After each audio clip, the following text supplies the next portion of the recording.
வணக்கம் நண்பர்களே. இன்றைக்கு நாம் செய்ய போகின்ற இந்த வெஜிடபிள் பிரியாணியிலே நாம் பாசுமதி அரிசியை பயன்படுத்த இருக்கின்றோம். இந்த பாசுமதி அரிசியை பக்குவமாக எப்படி பயன்படுத்தினால் அது போல போல என்று பிரியாணி வரும் உதிரி உதிரியாக என்று எப்படி செய்வது என்பதை விளக்கியுள்ளோம். மேலும் அனைத்து காய்கறிகளையும் எவ்வாறு பயன்படுத்துவது என்பதை தவிர இந்த பிரியாணியின் சுவையை கூட்டுவதற்காக 2 பொருட்களை எக்ஸ்ட்ராவாக சேர்த்திருக்கின்றோம். அந்த 2 பொருட்கள் என்னென்ன, அதை எவ்வாறு, எப்படி, எந்த பக்குவத்தில், எந்த நேரத்தில் சேர்க்கிறோம் என்பதை காண்பதற்கு ஸ்கிப் செய்யாமல் வீடியோவை பாருங்கள். வாருங்கள், முழுமையாக வீடியோவை பாருங்கள் நண்பர்களே.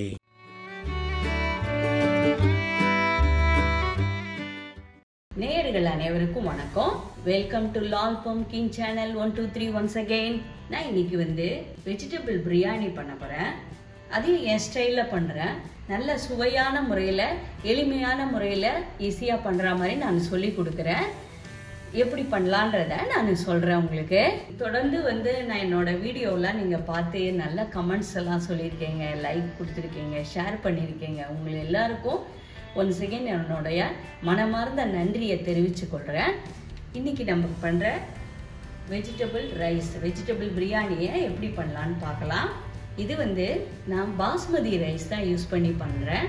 பாஸ்மதி ரைஸ் நான் 1 கப் எடுத்து வச்சுட்டுருக்கேன். இதை நல்லா 3 தடவை 4 தடவை நல்லா களைஞ்சிட்டு ஒரு 15 to 20 மினிட்ஸ் ஊறினா போதும். இந்த 1 கப்பு பாஸ்மதி ரைஸுக்கு 1.5 கப்பு தண்ணி விட்டா போதும். இதுக்கு தேவையான இன்க்ரீடியன்ஸ் என்னென்னன்றதை சொல்கிறேன். ஃபஸ்ட்டு வெஜிடபிள்ஸு, எல்லா வெஜிடபிள்ஸும் இதில் சேர்க்கலாம். நான் வீட்டில் வச்சுருக்கிற பொருள்களை வச்சு நான் பண்ணுறேன். பாருங்கள், இதில் பீன்ஸு கட் பண்ணி வச்சுருக்கேன். இந்த மாதிரி மீடியம் சைஸாக கட் பண்ணி வச்சுருக்கேன். பீன்ஸு, கேரட்டு, கோஸு, கேபேஜு, அப்புறம் 1 கப் பட்டாணி எடுத்து வச்சுருக்கேன். நீங்கள் வேணா காலிஃப்ளவர் சேர்த்துக்கலாம், கேப்சிகம் சேர்த்துக்கலாம், இன்னும் வேறு வெஜிடபிள்ஸ், உருளைக்கிழங்கு எல்லாமே வேணாலும் போட்டுக்கலாம். நான் இங்கே இந்த 4 இன்க்ரீடியன்ஸ் வச்சு பண்ண போகிறேன். இதில் கைப்பிடி அளவு புதினாவை நல்லா அலம்பி மண்ணு போக சுத்தமாக அலம்பி எடுத்து வச்சு, எதுக்குன்னா இந்த பிரியாணிக்கு டேஸ்ட் கொடுக்குறதே இந்த புதினா தான். அப்புறம் வதக்க வேண்டியது, இதுக்கு கொஞ்சம் 1 துண்டு இஞ்சி எடுத்து வச்சுருக்கேன். 5-6 பல்லு பூண்டு, கிட்டத்தட்ட ஒரு 7 பல்லு பூண்டு எடுத்து வச்சுருக்கேன். இந்த இஞ்சியையும் பூண்டையும் நான் உரல்ல நசுக்கி போட போகிறேன். ஒரு பெரிய வெங்காயத்தை கட் பண்ணி மீடியம் சைஸாக கட் பண்ணி வச்சுருக்கேன். இது நடுவில் 1 கப் தேங்காய் எடுத்து வச்சுருக்கேன். இந்த தேங்காயை நான் என்ன பண்ணேன், வெந்நீரை விட்டு மிக்சியில் நல்லா அரைச்சி பாலாக பண்ணி, தேங்காய் பால் பண்ணி அதில் மேலும் சுவை கூட்டுறதுக்கு செய்ய போகிறேன். இந்த பிரியாணிக்கு தேவையான இன்க்ரீடியன்ஸ், இந்த மசாலா பொருள் என்னென்னன்றதை நான் உங்களுக்கு சொல்கிறேன். நீங்கள் காரத்துக்கு தகுந்த மாதிரி மிளகா எடுத்துக்கலாம். நான் 3 பச்சை மிளகாய் எடுத்துட்டு இருக்கேன். ஏன்னா நான் சில்லி பவுடரும் கொஞ்சம் போட போகிறேன். அதனால் 3 பச்சை மிளகா, 1 பிரிஞ்சி இலை, இந்த கடல் பாசி கொஞ்சம், ஸ்டார் அனீஷ் 1, அன்னாசி மூக்கு, பட்டை, 4 லவங்கம், 4 ஏலக்காய் சேர்த்துருக்கேன். இதுதான். இது எப்படி பண்ணுறான்றத பார்ப்போம். நேயர்களே, இப்போ வெஜிடபிள் பிரியாணி ரெடி பண்ணுறதுக்கு ஃபஸ்ட்டு நான் இந்த மாதிரி பேன் மாதிரி வச்சு அதில் மூடி போட்டு பண்ண போகிறேன். இட் டேக் 25 மினிட்ஸ், 20 to 25 மினிட்ஸில் அருமையாக ரெடி ஆகிடும். இப்போ பாருங்கள், இந்த கடாயில் நான் 2 ஸ்பூன் நெய் விடுறேன். அதோட கூட 2 ஸ்பூன் குக்கிங் ஆயில். அதில் என்னெல்லாம் போட்டு போகிறோம். ஃபஸ்ட்டு இந்த மசால் சாமான்களை அதில் போட்டு முதல்ல வறுக்க போகிறேன். ஃபஸ்ட்டு நான் இங்கே என்ன பண்ணுறேன், அன்னாசி மூக்கு, இந்த எடுத்து வச்ச மசால் சாமான்கள், லவங்கப்பட்டை, லவங்கம், பட்டை, லவங்கம், இஞ்சி இலை, ஸ்டார் அனீஷ் எல்லாமே போட்டுட்டு இதோடு கூட கீறி வச்ச பச்சை மிளகாயை அதில் போடுறேன்.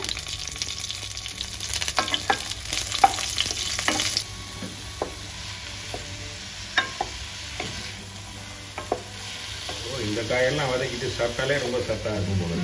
வேற ஒன்றுமே காய் சத்துலாம் பசங்க வேண்டான்னு சொல்கிறாங்கல்ல, இந்த மாதிரி இதில் சேர்த்து ஒன்றா சாப்பாடு மாதிரி இந்த ரைஸில் போட்டோம்னாலே பசங்க விரும்பி சாப்பிடுவா.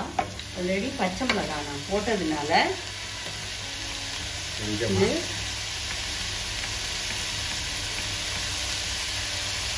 இன்னும் ஸ்பூன் எடுத்து சில்லி பவுடர் ஆட் பண்ணுறேன். இது ஹோம்மேடு சில்லி பவுடர், எல்பிஆர் இதில் பண்ணது தான் அது. இப்போ பாருங்கள் 5 மினிட்ஸில் காயெல்லாம் கொஞ்சம் ஓரளவுக்கு வெந்திருக்கு. முக்கால்பாதான் வெந்தாலே போதும், என்ன அப்புறம் அதோட குழஞ்சிடும். பாருங்கள் ஒரு 5 மினிட்ஸில் இந்த காயெல்லாம் ஓரளவுக்கு ஒன்று சேர்ந்துட்டு லைட்டாக வெந்திருக்கு. இது போதும் இந்த பதம். இப்போ என்ன பண்ணணும், இந்த பாஸ்மதிக்கு தேவையான வாட்டர் விடுறோம். நான் கரெக்டாக இந்த 1 கப்பு அளவுக்கு பாஸ்மதி ரைஸ் எடுத்து அலம்பி எல்லாம் வச்சுருக்கேன். அந்த இப்போ இதை 1.5 கப்பு விடணும். 1 கப்பு தண்ணி ஊற்றிச்சு, இன்னொரு 1/2 கப் விட்டுடுங்க. ஓகே, இப்போ இதையும் விட்டுற போகிறோம். அதை விட்டுட்டோமா, இதோட கூட கொஞ்சம் தேவையான அளவு உப்பு போட்டுக்கோங்க. இந்த உப்பை போட்டு பார்த்துட்டு இந்த தண்ணி வாட்டரை வந்து ஒரு டேஸ்ட் பண்ணி பாருங்கள். கொஞ்சம் லைட்டாக கரிச்சா மாதிரி இருக்கணும், ரொம்பவும் உப்பு ஜாஸ்தி ஆகிடாமல் பார்த்துக்கோங்க. ஏன்னா காயில் கொஞ்சம் உப்பு போட்டிருக்கோம், அப்புறம் அந்த உப்பு இதில் போட்டு சேர்க்க முடியாது. அதனால் இப்போ போடுற பக்குவம் தான். இந்த வாட்டரை வந்து டேஸ்ட் பண்ணி பார்த்துட்டு அப்புறமா பாஸ்மதி ரைஸை போடுங்க. இதுங்க நல்லா கலக்கிக்கலாம். உப்பு நல்லா கலக்கப்பட்டோம். உப்பு நல்லா கலப்பட்டவுடன் அந்த வாட்டரை எடுத்து எப்படி இருக்குன்னு வேணால் ஒரு ப்ரிலிமினரி டெஸ்ட் பண்ணிக்கங்க. உப்பும் கரெக்டாக இருக்கு. இப்போ வந்து நம்ம அடுப்பை நல்லா பெருசு பண்ணிட்டு பாஸ்மதி ரைஸை 15லேருந்து 20 நிமிஷம் ஊறின பாஸ்மதி ரைஸை நல்லா வடிகட்டி கம்ப்ளீட்டாக வச்சுருக்கேன். போட்டுடலாமா? இதை ஆட் பண்ணணும்.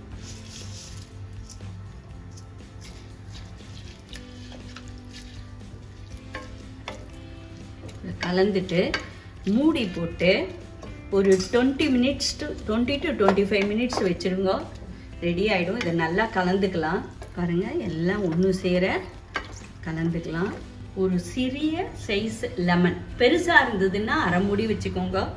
எங்கிட்ட இருக்கிற எலுமிச்சம்பழம் சின்ன சைஸாக இருக்கிறதுனால நான் ஒரு மூடியை கட் பண்ணி எலுமிச்சம்பழம் ஜூஸ் அதில் போடுறேன். ஏன்னா இந்த சாதம் கொஞ்சம் உதிரி உதிரியாக வரத்துக்கும் சான்ஸாக இருக்கும், டேஸ்ட்டும் நல்லா சேர்ந்து ஒன்றா வரும். உப்பு காரம் எல்லாம் ஒன்றா சேர்ந்து வரத்துக்கும் இந்த ஜூஸ் நல்லா யூஸ் ஆகும். மூடி போட்டு மூடிடுறேன்.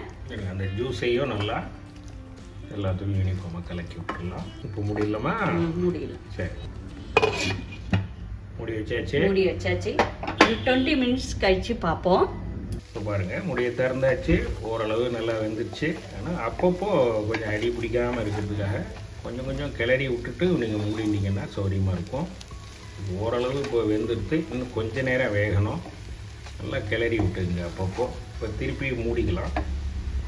டைமிங் 20 மினிட்ஸில் மூடிடலாம், எடுத்துடலாம், ஒன்றும் கவலை இல்லை. இந்த பிரியாணியினுடைய சுவையை கூட்டுவதற்கு நம்ம என்ன சேர்க்குறோம் பாருங்கள்.